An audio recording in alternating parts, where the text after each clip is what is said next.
ఇక్కడ అవుతుంది కదా. రైట్. ఇక డిప్యూటీ సీఎం పవన్ కళ్యాణ్ ఢిల్లీ వెళ్ళనున్నారు. ఈ మధ్యకాలంలో మహారాష్ట్ర ఎన్నికల్లో పవన్ కళ్యాణ్ ఏ నియోజకవర్గాల్లో అయితే ప్రచారం చేశారో అక్కడ పెద్ద ఎత్తున మెజార్టీతో సంబంధిత బీజేపీ అభ్యర్థి విజయకేతనం ఎగరవేశారు. ఈ సందర్భంగా గతం నుంచి కూడా రాష్ట్రంలోనే కాదు కేంద్ర స్థాయిలో పవన్ కళ్యాణ్కు ప్రత్యేక గుర్తింపు ఉందని చెప్పుకోవచ్చు. భారతీయ జనతా పార్టీ తరఫున ఇతర రాష్ట్రాల్లో కూడా ప్రచారం పవన్ కళ్యాణ్ చేశారు. ఈ మధ్యకాలంలో మధ్యప్రదేశ్ ఎన్నికల్లో కూడా AP deputy CM Pawan Kalyan ప్రచారం చేశారు. దీంతో విజయకేతనం వేశారు. ఆ రాష్ట్రం సైతం భారతీయ జనతా పార్టీ అధికారంలోకి వచ్చింది. ఈ నేపథ్యంలో ఇక రేపు మహారాష్ట్రకు సంబంధించిన సీఎం ప్రమాణ స్వీకారం చేయనున్నారు. ఈ ప్రమాణ స్వీకారానికి సైతం పవన్ కళ్యాణ్ హాజరు కానున్నారు. ఈ సమయంలో కేంద్రం నుంచి పవన్ కళ్యాణ్ డిప్యూటీ సీఎం పవన్ కళ్యాణ్ పిలుపునొచ్చింది ఢిల్లీకి రావాలని. నేటి సాయంత్రం పవన్ కళ్యాణ్ ఢిల్లీ వెళ్ళనున్నారు. ఈ రాత్రంతా కూడా ఢిల్లీలోనే బస్ చేస్తారు. ఎవరెవరిని కలుస్తారు, ఏ విషయాలు చర్చిస్తారు, ఇలా పలు విషయాలు తెలియాల్సింది.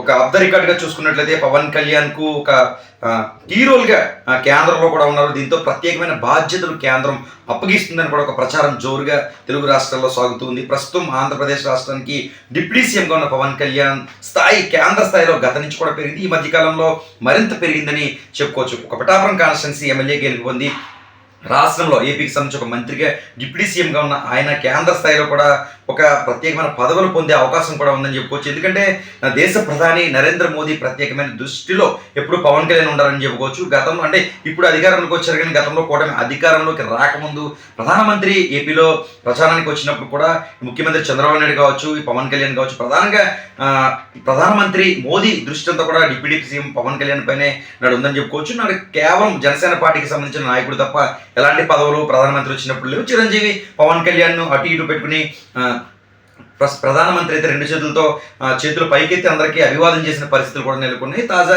ఎన్నికల తర్వాత పవన్ కళ్యాణ్ మంచి మెజార్టీతో గెలుపొందారు. మంత్రిగా డిప్యూటీ సీఎంగా సేవలు అందిస్తున్నారు. ఈ తరుణంలో బీజేపీకి అత్యంత కీరోల్గా బీజేపీ పార్టీలో హిందూతత్వానికి పూర్తి దగ్గరలో హిందూతత్వం జోలికి ఎవరికి వచ్చినా ఊరుకోనట్టు కూడా పవన్ కళ్యాణ్ ప్రసంగాలు కావచ్చు, ఇండైరెక్ట్గా తమిళనాడుకి సంబంధించిన అక్కడ డిప్యూటీ సీఎంకి ఇండైరెక్ట్గా మాట్లాడిన అంశాలు కావచ్చు, అక్కడ నటులు కొంచెం కామెడీ చేస్తే వారిపైన ఇచ్చిన వార్నింగ్లు కావచ్చు, ప్రకాష్ రాజ్ వంటి నటులకు వార్నింగ్ ఇవ్వడం కావచ్చు, ఇలా ఏదైనా హిందూతత్వానికి పూర్తి స్థాయిలో పవన్ కళ్యాణ్ దగ్గర కావడం, బీజేపీకి మరింత దగ్గర కావడంతో ఆయన అనేక సార్లు ఢిల్లీ వెళ్తున్న పరిస్థితి నెలకొంది. గత కొన్ని రోజుల కింద ఢిల్లీ వెళ్ళారు. తాజాగా ఈ ఎలక్షన్కు సంబంధించి ఏదైతే మహారాష్ట్రలో ఎలక్షన్ జరిగాయో అందులో కీ రోల్గా పవన్ కళ్యాణ్ అయితే మాత్రం కొన్ని నియోజకవర్గాల్లో ప్రచారం చేశారు. ఆ నియోజకవర్గాలని కూడా పెద్ద ఎత్తున మెజార్టీతో గెలుపొందాయి.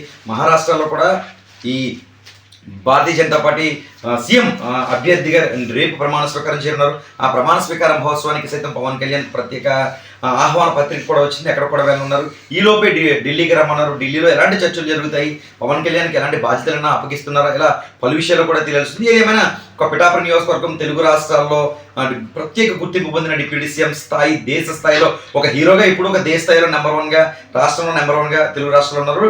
ఇతర భాషల్లో కూడా పవన్ కళ్యాణ్ ఒక ప్రత్యేకమైన క్రేజ్ ఉందని చెప్పుకోవచ్చు. ఒక రాజకీయ నాయకుడికి కూడా పవన్ కళ్యాణ్ ఒక ప్రత్యేక పేరు సంపాదించుకున్నారని చెప్పుకోవచ్చు. చూడాలి మరి పవన్ కళ్యాణ్ ఢిల్లీ పర్యటనలో ఎలాంటి అంశాలు పెద్దలు మాట్లాడబోతున్నారు, ఎలాంటి విషయాలు జరుగుతాయి, వేచి చూడాల్సి ఉంది.